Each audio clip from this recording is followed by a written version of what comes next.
ಈ ಲೈಫಲ್ಲಿ ನಮ್ಗೆ ಏನನ್ಸುತ್ತೆ, ಕೆಟ್ಟವರು ಇವರು ಒಳ್ಳೆಯವರು ಅಂತ ಡಿಕ್ಲೇರ್ ಮಾಡ್ತಿರ್ತೀವಲ್ವಾ. ಆದರೆ ನಾನು ಒಂದು ಹೇಳ್ತೀನಿ, ಯಾರಾದರೂ ನಮಗೆ ಪರಿಚಯ ಇಲ್ಲದವರು ರೋಡಲ್ಲಿ ಹೋಗ್ತಾ ಇರ್ತಾರೆ ಅಂದ್ಕೊಳ್ಳಿ, ಅವ್ರನ್ನ ನಾವೇನಾದರೂ ಇವ್ರು ಕೆಟ್ಟವರು ಅಥವಾ ಒಳ್ಳೆಯವರು ಅಂತ ಡಿಕ್ಲೇರ್ ಮಾಡ್ತೀವ? ಇಲ್ಲ ಅಲ್ವಾ. ನಮ್ಮ ಪಾಡಿಗೆ ನಾವು ಬರ್ತಿರ್ತೀವಿ. ಆದರೆ ನಾವು ಯಾರನ್ನ ಒಳ್ಳೆಯವ್ರು ಕೆಟ್ಟವ್ರು ಅಂತ ಡಿಕ್ಲೇರ್ ಮಾಡ್ತೀವಿ ಅಂದರೆ ನಮ್ಮ ಜೊತೆನೇ ಇರೋರ್ನಲ್ವಾ, ನಮ್ಮ ರಿಲೇಷನ್ಶಿಪ್ಪಲ್ಲಿರೋರನ್ನ, ನಮ್ಮ ಫ್ರೆಂಡ್ಶಿಪ್ಪಲ್ಲಿರೋರ್ನಲ್ವಾ. ಸೊ ನಾವು ಮೊದಲು ಫ್ರೆಂಡ್ ಮಾಡ್ಕೊಳ್ಬೇಕಾದ್ರೆ ಅಥವಾ ರಿಲೇಷನ್ಶಿಪ್ಪಲ್ಲಿರಬೇಕಾದ್ರೆ ಏನು ಮಾಡಿರ್ತೀವಿ, ಅವ್ರು ಒಳ್ಳೆಯವ್ರು ಅಂತಾನೆ ಫ್ರೆಂಡ್ ಮಾಡ್ಕೊಂಡಿರ್ತೀವಲ್ವಾ. ಮತ್ತು ಅವ್ರು ಹೇಗೆ ಕೆಟ್ಟವ್ರು ಆಗ್ತಾರೆ? ಮೊದಲು ಒಳ್ಳೆಯವ್ರು ಅನ್ಸೋದಕ್ಕಲ್ವಾ ಫ್ರೆಂಡ್ಶಿಪ್ಪಲ್ಲಿರ್ತೀವಿ. ಸೊ ಅವರಿಂದ ನಮಗೇನಾದರೂ ಆರಾಮಿದ್ದರೆ, ಕಂಫರ್ಟ್ ಇದ್ದರೆ, ಬೆನಿಫಿಟ್ ಇದ್ದರೆ ಅವ್ರು ಒಳ್ಳೆಯವ್ರಂತ ಡಿಕ್ಲೇರ್ ಮಾಡ್ತೀವಿ.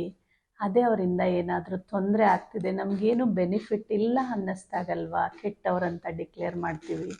ಸೊ ಅವರು ಒಳ್ಳೆಯವರ ಕೆಟ್ಟವರ ಅಂತ ಡಿಕ್ಲೇರ್ ಮಾಡ್ತಿರೋದು ನಮ್ಮ ಪರ್ಸೆಪ್ಷನ್ನ, ಅಥವಾ ಅವರು ಒಳ್ಳೆಯವರ ಕೆಟ್ಟವರ ಅಂತ ಯಾರು ಡಿಕ್ಲೇರ್ ಮಾಡ್ತಾ ಇದ್ದಾರೆ, ಯಾರು ಆ ಥರ ಚೇಂಜ್ ಆಗ್ತಿದ್ದಾರೆ ಅಂತ ಒಂದು ಸರ್ತಿ ಗಮನ ಕೊಡಿ. ಒಂದಿನ ಸೆಲ್ಫಿ ತಗೊಂಡು ನೋಡಿ. Thank you all.